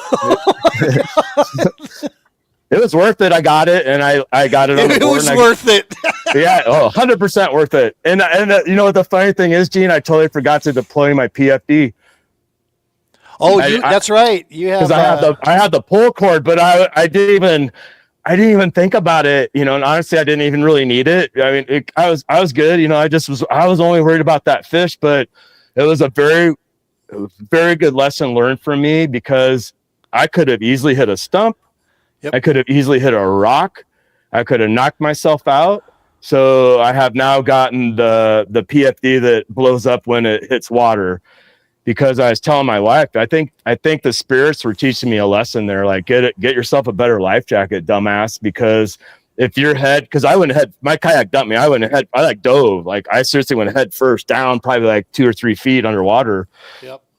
And so that it's so important to have a good PFD that's going to inflate. Or I might even get one that's like Marty uses, that's just always there, because if I would have knocked myself out, I would have been dead. Yeah. And I don't know if that's what happened to that one kid in that Bassmasters. I don't know if he hit. We still don't really know the story about that. Nobody really released any details on that. And I'm betting that's probably what happened. He hit his head on something or got tangled in some weeds or something. But I think that I'm a really firm believer. Everything happens in life. You follow your whatever the spirits are guiding you. You're not supposed to resist things, but I think that happened for a reason, really, just to teach me that I need to upgrade my life jacket. Yep. I spent all those years on the dive rescue team that the only time I wore the auto inflatable or the ripcord was when I was doing shore work. So when I knew I wasn't supposed to be in the water, then I had it. And if I wasn't going to be around, anytime I get like in my bass boat days and in the kayak days, I got that, like now I've got the Chinook. I'm on my second one just because of that very fact there. You never know what's going to go down. And so having the Chinook to do the job of keeping me righted in the right position, even if I'm incapacitated, it did that when I took my dive, man. I didn't have a choice. I didn't have a remember. choice. It flipped my ass over on my back, Right. and it made Really? sure that I was heads up. I was like, wow, okay. Well, I guess that's the way we're going to do this. I could see my Right. shoes Damn, sticking that's out of the water. So is that a good? Does it feel like so? Obviously I have just the one that's the. Yeah. It doesn't even feel like I'm wearing a life jacket. Is it bulky? Do you feel it? Is it restrictive, No. or do you don't even know you have it? The Chinook, On. after you've got it on for, I don't know, 5-10 minutes, I'm so used to it now that Okay. I would feel naked if I went in the kayak without it. Right. Okay. I might look into that. Is that something you'd recommend over the water inflatable one, or? Personally, 100%. Yep. Yeah. Go Okay. with the Chinook makes really comfortable ones. I also think Stolquist makes some really comfortable ones too. Okay. But Shields usually carries them. Try them on there so that I will. you're making sure that it's not overly too bulky. Yeah. It'll be a little bit more than you're used to, but not that much. Yeah. My wife was not too happy about that, but I'm definitely a PFD upgrade coming my way. Yep. Good stuff. Well, awesome, man. Listen, I appreciate you taking the time with us and sharing stories and telling us on the ice side. It's a great time to still get out. We didn't even talk about you guys have never ice fished. There's so much you guys need to know. Well, So we got 10 more minutes. We could do another 10 minutes or so. Yeah. Well, if you're Or good. I'll have you back. The Broncos aren't playing tonight. They play next Nope. weekend. That's right. We got hold on. the Bills. Let me see what the score is. Oh, it's a commercial. No, I've done good. I bet my brother-in-law in all the games. I've won both. I picked the Bears last night. I got lucky there. I don't know how. Yeah, I picked the Bears, and I picked San Fran today. Nice. He picked the Jags, so I'm up $15 on him already.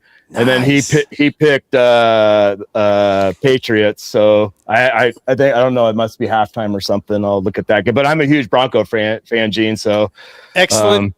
It's because you're a man of taste, Andy. a man of taste. You're a man of taste. You're damn right. No, we can wrap it up. I think I'm out of breath. You guys probably want to wrap it up. So we're good, man. We'll talk another time about ice fishing. You know what? Honestly, all the talk I'm doing, you're not even going to go anyway. So what does it matter?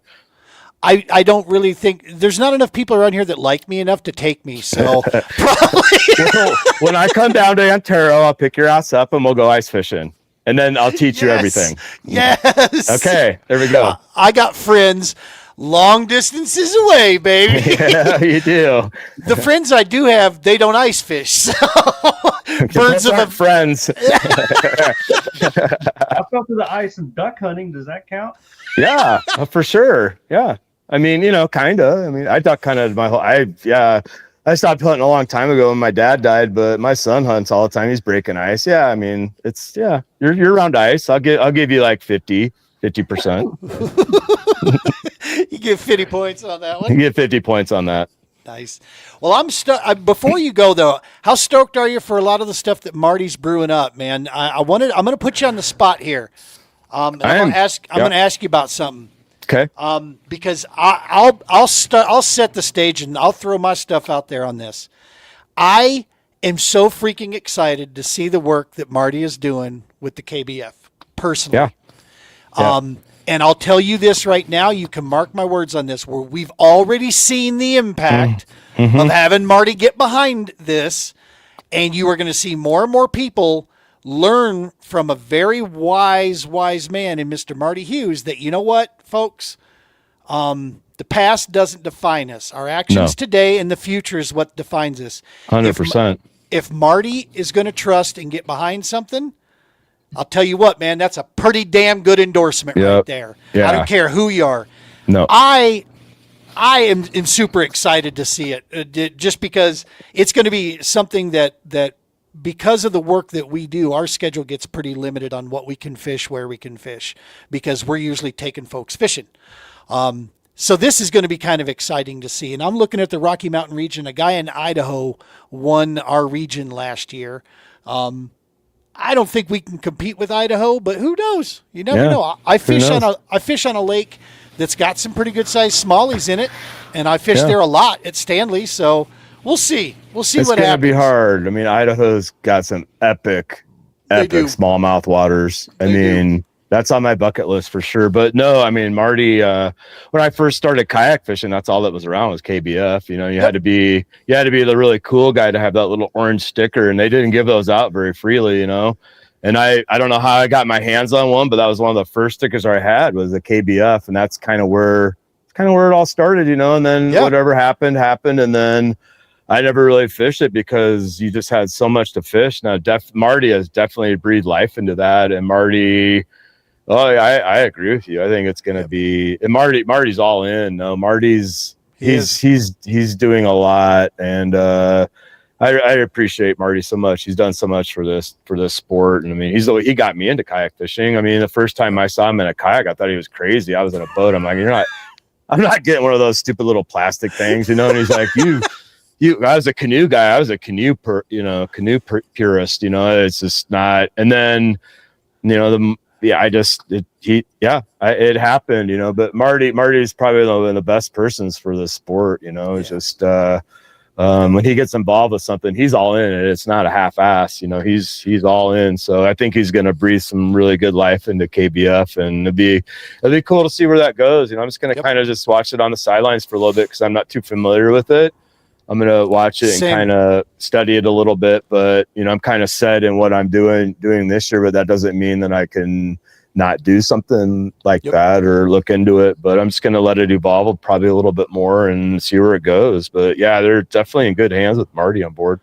I couldn't agree more. And I'll tell you, me personally, with Marty, the things, not only has he been just hugely instrumental in helping with just anytime I get a chance to chat with him, talk to him on the phone. Marty and I have chatted, of course, online when we meet. You know, I had a chance to go out with he and his wife for dinner after his show last year. We went to a local little Mexican restaurant there in town. But it's the conversations, and it's Marty Hughes. I'll tell you this right now. Marty Hughes as a human being is the one thing that's even more impressive and more inviting to be around than Marty Hughes, the angler. 100%. He has got such a heart on him of service, man. That is, it's just he's an inspiration, dude. I want to grow up and be like Marty, right? I mean, that's the thing. It's that educator kind of thing in him, you know. It's that teaching thing in him. It's kind of like good educator.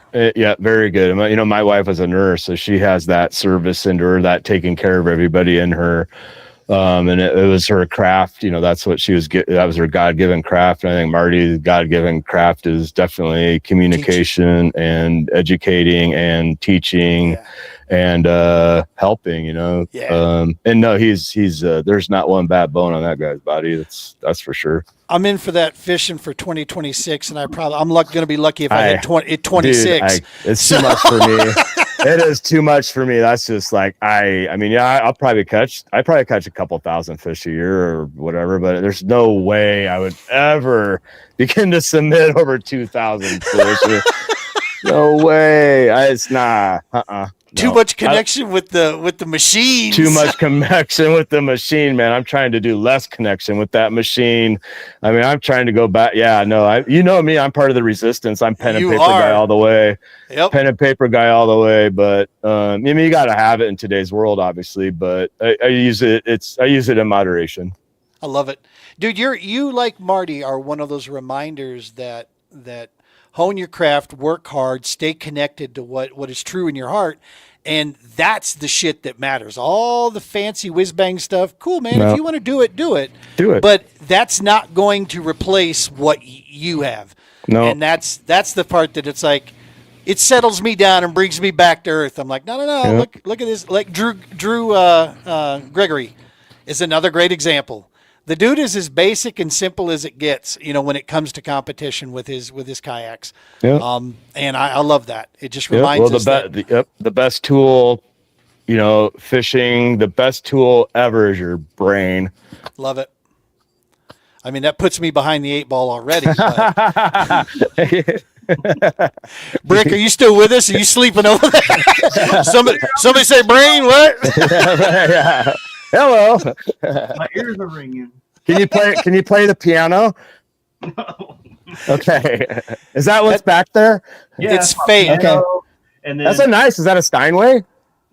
so what's funny is somebody on one of the previous streams said, "Hey, why don't you turn on your fireplace?" I was like, it doesn't work, guys. And now someone talks about your piano. Yeah. I got an awesome piano. It's a grand piano, I believe. Nice. Yeah, it is a grand You're piano. so full of shit. It is. No, it's up. It's got the He can't whatever spell piano. Trust me, he ain't got no damn piano. Is that fake? Is that Yeah. scene fake? Yeah, it's a fake background. fake. Yes. Oh, dude, I thought you're living those. I thought you're like living the high life in like Aurora, Colorado, and like some like penthouse or something. Okay, so where are you at, in a hotel then or something or what?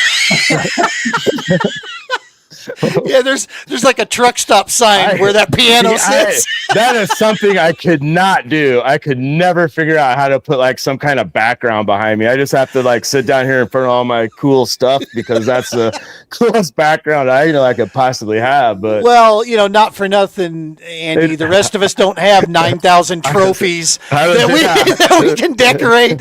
I got my kids' paintings Yeah. and some pictures There's behind a me. lot up there, isn't there? Yeah, there is. But I honestly think a lot different There of you go. you now. Okay, now it is. you're more normal. Okay, is that your real house? Yeah. Okay. Well, now It's the neighbor's It's place. a neighbor's house.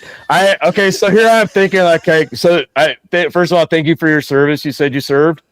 Oh yeah. Thank you. What in like Iraq or where? Afghanistan? I'm a GWAT veteran, so I was in Okay. Iraq, and Army calls it Anaconda. We Damn. call it, Okay, so you're a badass. no. Okay, yeah, you are. I was an augmented police. So basically, I was attached to security force squadron. So Yeah, you're a badass. So I was just I was like, I'm looking at your background. I'm like, God, I just can't figure this guy out. He's like, he's got a piano. He's like, okay, he's got cool house and everything. And I'm just trying to figure you out. But no, it's all good, man. Thank you for your service. I appreciate it. thank Yeah. you. Yeah, man. I mean, I played Army a lot when I was a kid. I really wish I had one of my friends. He was a tank commander in Afghanistan. We played Army together as kids. We played all the time, and he ended up actually living our play. Like he literally went over there. He was an actual tank commander. This dude's a badass, and I went the other way. I went like the whatever. But yeah. So no, I did totally respect that, man. Thank you very much. Thank you. Yeah, man. Total truth. Brick's got a speak and spell. That's what he's got. Ain't no piano in there. Yeah, right. Duka, duka, duka. So are you tone deaf? No. Okay. So am I, because I'm a drummer. So I played every instrument you could think of except the woodwind instrument. So I don't blow Okay. Interesting. You know what? I don't blow on flutes, Gene. Don't blow on flutes. So I hope you don't. We know. I mean, Gene was saying something about tickling his pickle, and I'm like, yeah, I hope he doesn't blow on flutes, but I know he does. Boy, about that 1:30 mark, we went right off the rails. Thank God. You can cut that part out, right? We're live, Andy. Oh no. Is that okay? I hope I don't get you in trouble. 100%. Not at all. Okay, good. Nope. All right. Oh, it's your show. You can do whatever you want, right? Absolutely. You see at the beginning of our show, we tell people that, hey, this is mature language, can Okay. happen on this show. Yeah, Right. we go no filters here. Oh, it was We- pretty. I mean, it was really clean up until then, and still that really Absolutely. wasn't really dirty compared to what's out there. I mean, my God, yeah. I was going to say on the internet, Break shit. out the stuffed animal. Exactly. Show us where. Where is my trunk monkey? Where did he go? Trump monkey. I had a truck. I got a truck monkey that because I point to it. Show me on the monkey where it hurts you. That's what. In every tournament, we have to Oh, go, that's funny. Yep. how to go. That's awesome. He's my good luck monkey that I take with me now. I gotta find him. I'm a little worried. I don't know. Hey, put that boy in your kayak. Right? You know, like the 1980s, Put him on the. stuffed monkey for kids, like the 1980s version, where it's got the really big mouth and he's got Oh, funny. Yeah, I had one when I was a kid, so I was like, oh, it's bringing back memories. But it's a minute. I think the closest thing I had to any animal stuffed pets or animals was my mom made me wear Garanimals. Mm-hmm. Do you ever heard of those? Oh, so God, yeah. So you had the elephant match the elephant pants. Yeah. So there was different animals, and you had to match the top with the bottom. Your pants with the shirt, and you had to match the elephant with the elephant. Because if you match the elephant with the lion, you'd look dumb. So that's what would make you look dumb. Totally. And still to this day, I'm totally fashionless. I mean, I look at me, I always wear black or gray. Yep. Well, I'm a printmaker, so that's probably why, because I just worked in black ink, so I'm just really boring. It's hard. Color kind of scares me, but no, the Garanimals that's about the closest thing to any like stuffed animal I had. You strike me as the kind of guy that had like animals in a jar or something. Oh, I had them all in my room. I had literally in my room when I was a kid. I probably had 15 aquariums. Yeah. With all different fish. I had gerbils. I had newts. I had every kind of fish you could imagine. I chipped a golf ball. So I chipped I would make little putt putt courses out of my Legos. Like when I was a kid, and I like chipped a ball into one of my aquariums, and literally 20 gallons of water just went whoosh on the carpet on the second floor. Yeah, I think I got the belt that night when my dad got home. But all my fish are like all flopping everywhere. I'm like, it's like, yeah. So no, my entire room smelled like a zoo, Gene. How did you know that? I still have fish. I always have an aquarium. Awesome. I always have fish. I will always have fish as long as I live. I'm a pretty good judge of, character. I can usually, kind of place people, kind of where they're at. Plus, I think we grew up around the same time, brother. So I just, I know. Yeah, we did. That's right. I'm a little older. I'm surprised you didn't remind me of that, but it's because you're like over there aging like wine. I'm over here aging like milk. I don't know. No, dude, you're looking good. Did you take the Tyler Cole diet or something or what? No, I did my own version of it, of just changing what I eat. Yeah, we dropped about 40 is what we lost. I'm telling you, man. Like you look, I mean, seriously, no, I'm not being weird or anything, but you look good. I appreciate it. Yeah. No, it's all right. I mean, I hear that a lot. It's okay. Especially when my screen is all fuzzy. Right. No, man. I mean, it's really good. It's like I cut sugar out, and it just that was a game changer for me and my wife. My wife has gluten allergies, so she cooks we're eating lots of like whole foods, and it's really I didn't really even need to lose any weight, but it's just I feel better, one thing like you and me at our age, like taking a poop in the morning is probably one of the most important things in the world, and it could ruin your day. So like what she feeds me, it's just like I'm like pooping like a champ, man. It's just like it's like automatic, and I just feel so great, man. And it's just when you start eating good stuff, good things happen. I can't wait. Clip it, by the way. StreamYard now has, when you say clip it, it'll basically remind me, it'll take a clip of this, because when I get to drop the short 30-second video of Andy going, I poop like a champ, we are going to get such good viral. That's awesome. Yes. Oh, this is going to be epic. I can't wait for this one. We're going to get some great clips out of this one. Funny. And if anybody wants to talk ice fishing, they can just message me.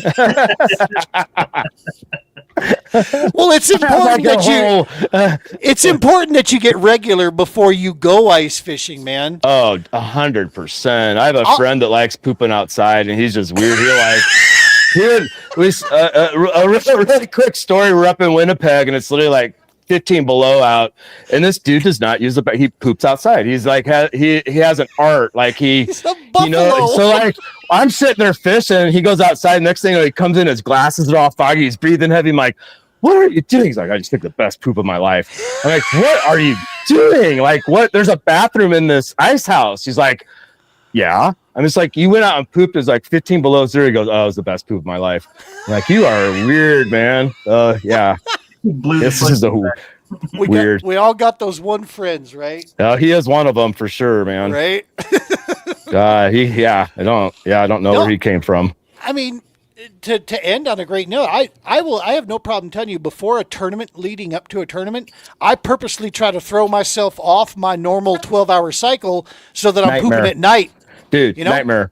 I'm up at 3 a.m. So like when we're, let's just say any tournament, we fish them all the time. Lions. So let's say Truman. I'm at staying in the hotel. Lions Inn's at 7. I have a half-hour drive. I'm up at 3 a.m. I go and I immediately make some coffee. I drink a cup of coffee really quick, and then I'm on the toilet. Sometimes I sit there for 2 hours until it happens. I literally do all my Wordle, the connection, the Quordle, and if it doesn't happen, then it's Octordle, and then seriously, but if it doesn't happen, damn right, it's gonna happen right in the middle of fishing.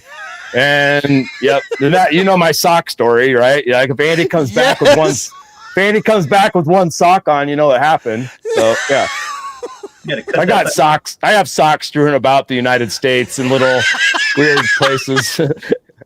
Clip it. Oh, these are going to be such great short videos, reels that we're going to have.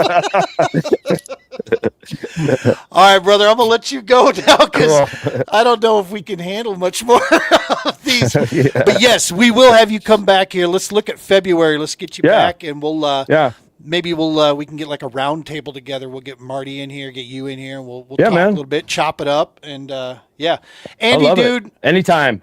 Appreciate you so much, man, for taking time with us. It goes unsaid, dude. You were one of the first anglers out there to jump up and support the TPO, and brother, we have never forgotten that. Love you, man, for believing in us and doing what we're doing out there. We've learned a ton from you, and I can't wait to fish with you again, dude. You're one of the guys I don't mind donating to. I'm all right with that. But I mean, I would like to take some of your lunch money. I would be all right with that. I'd love to give it to you, Gene. Likewise, brother. Thanks for having me. I really appreciate it. It's always fun to chat, and I always love it. And thank you for the opportunity. You bet, dude. You take care. You be safe out there on the water, and stay warm. And we'll be chatting soon. Always. Thanks, brother. All right, man. Nice meeting you, man. Thanks for your service again. Yep.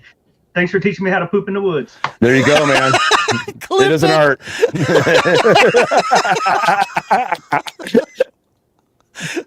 Oh, goodness. All right, Brick, we're going to go ahead and roll this out. You got anything before we roll this thing out of here? No, just stay safe. The weather's coming. It's going to start warming up, and let's get out there and let's get after it. I agree, man. I agree. I think we are going to get some winter. I hope the winter backs off and gives us, we just got to get down through I-25 in March. That's the thing. So as long as we've got a pathway and a clean highway to get to Conchas, New Mexico, that's coming up, man. We're just right around 60 days out, and we'll be down in New Mexico fishing with those guys. The New Mexico Club looks like it's ready to show out, dude. There's a bunch of guys interested to come out and hang out with us, and so I can't wait to get down there. That's going to be also. I have a feeling this Conchas Lake is going to be a lot of fun. I'm really stoked to get down there. I wasn't at first, but then talking to Matt Ramey and talking to Anthony Barrera, I'm actually kind of excited. I think it's going to be fun fishing for sure. Nothing like what we're going to get to eventually, where we can get back in the swamps and actually frog it out, this and that. But still, I think it's going to be a lot of fun, and guys should catch a ton of fish there from what we understand. There's a lot of fish to be had. So, well, cool, man. Thank you so much. Next week, folks, let me look on the schedule because I'm going to be honest with you. I got so much goofy stuff going on these days that I have forgotten what my schedule looks like on who we have next Sunday. Coming on the show, we have, this one's going to be an awesome one. Long overdue. This is a cat that back in my boat days was one of the guys younger than me, but I'll tell you what, you want to talk about a fish whisperer, a smallmouth whisperer? This dude, Mr. Chris Smith of Smith Angling Service. He does some angling now, ice fishing up north in Minnesota. You want to talk about real up north stuff, this dude can put you on him. And I'll tell you what, this guy has fished from the East Coast of freaking New York to Florida to you name it. He's probably forgot more about fishing, and he's way younger than us. That's the funny thing. But he is a stitch. Can't wait to get him going. And it should be an awesome deal. We've got him coming on the show next Sunday. And then after that, on the 25th, we have Mr. Shane Coon coming on from Anglers in Action for Christ. He's going to come on the show, talk about all kinds of good stuff. We're gonna chop that up there, and we're proud to have those guys on board with us here. And I'm excited to actually join their team. I'm hoping to learn a bunch from those guys, helping me personally, and then of course, they make some pretty badass baits. Wait till you see that Ned Nasty. That thing, that makes you want to throw a Ned rig. I'll tell you that. Looking at that, it looks pretty awesome. I know, Brick. That's like against your religion, but. Yeah, man, we got some shows, of course, and then after that, none other than the man himself that we were talking about tonight, Mr. Marty Hughes. So we've got shows lined up all the way through. We're going to be booking them into February here, and we're just going to keep doing this. We're going to keep rolling with it. Great people coming on, telling great stories. Folks at home, make sure to smash that subscribe button for us. Likes, follows, all that good stuff. We could use it. It'll help us on the way here. Brick, thank you so much, dog. You stay warm down there. Break no more fingers. Yeah, don't break any more fingers. No, you leave. You got one purple finger, and that's all you need. You got your limit. One. You got your limit. All right, man. Y'all, you know the routine here. Tight lines. Be safe. Take care of each other, and God bless.